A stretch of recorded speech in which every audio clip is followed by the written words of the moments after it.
আজকে রুটি করতে গিয়ে একটা শিক্ষা পেলাম। কি শিক্ষা পেলাম সেটা তোমাদের সাথে পরে শেয়ার করছি, কিন্তু তার আগে একটা কথা তোমাদেরকে জানিয়ে রাখি।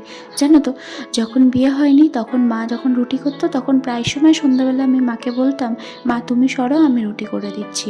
কারণ তখন আমার রুটি করতে খুব ভালো লাগতো। আর এখন বিয়ের পরে সব থেকে বেশি অসহ্যের কারণ যেটা হচ্ছে সেটা হচ্ছে রুটি করা। কেন জানো তো? কারণটাও তোমাদেরকে বলি। তা আমার বাপের বাড়িতে মোটা মোটা রুটি খায়, মানে বড় বড়, প্রায় 10 থেকে 12খানা রুটি করলে সবার হয়ে যেত। কিন্তু আমার শ্বশুরবাড়িতে খায় একদম ছোট ছোট পাতলা পাতলা রুটি। সব থেকে সেটাই বিরক্তির কারণ। কিন্তু হিসাব গুনলে দেখা যায় যে মোটা মোটা রুটি আমার হজম হতে বেশ অনেকটা সময় লাগতো। তার জন্য আমার অনেকটা কনস্টিপেশনের প্রবলেম হতো। কিন্তু বিয়ের পরে যেহেতু শ্বশুরবাড়িতে পাতলা পাতলা রুটি খায়, সেটা আমার হজমেও অনেকটা ভালো এবং কনস্টিপেশনেও আমার অতটা বেশি প্রবলেম হয় না। তার মানে কি বলো তো, আমরা সেই কাজটাই করতে বেশি ভালোবাসি যেটা চটজলদি এবং তাড়াতাড়ি হয়। আর সেই কাজটা করতে ভালোবাসি না যেটা হচ্ছে অনেকটা সময় লাগে। জানি সেটা আমাদের জন্য ভালো, তারপরেও আমাদের বিরক্তিকর লাগে। তাহলে তোমরা এবার বলো, আমার প্রথম কথাতে তোমরা কি শিখলে? এবার আমার শিক্ষার যেটা আমি অর্জন করলাম আটা মাখাতে গিয়ে, সেই শিক্ষাটা আজকে শেয়ার করতে চলেছি তোমাদের সাথে। জানো তো, যেমন মানুষ আটা মাখে জল ঢেলে, তেমনই আমি আটা মাখাচ্ছিলাম।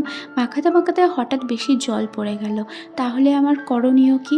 আটাটা যেটা নরম হয়ে গিয়েছে তার মধ্যে আরও বেশি করে গুঁড়ো আটা দিয়ে মাখলে আবার শক্ত হয়ে যাবে। আটাটা যেমন মাখার তেমন হয়ে যাবে। আমরা ঠিক লাইফে এক্সাম্পল হিসেবে যদি ধরে থাকি, আমরা কোনো কাজ যদি করি ভুল হয়, তাহলে আমরা আমাদের ভুলগুলো না ধরতে পেরে আবার কাজ নয় শুরু করি, আর না হলে হার মেনে বসে যাই, ভাবি আমাদের দ্বারা হবে না। আর যদি নিজের ভুলটাই যদি শিক্ষা অর্জন করে সেই ভুলটা যদি সেকেন্ডবার না করি, তাহলে রুটির মতো ফুলকো ফুলকো নরম নরম রুটি হবে, এই আর কি।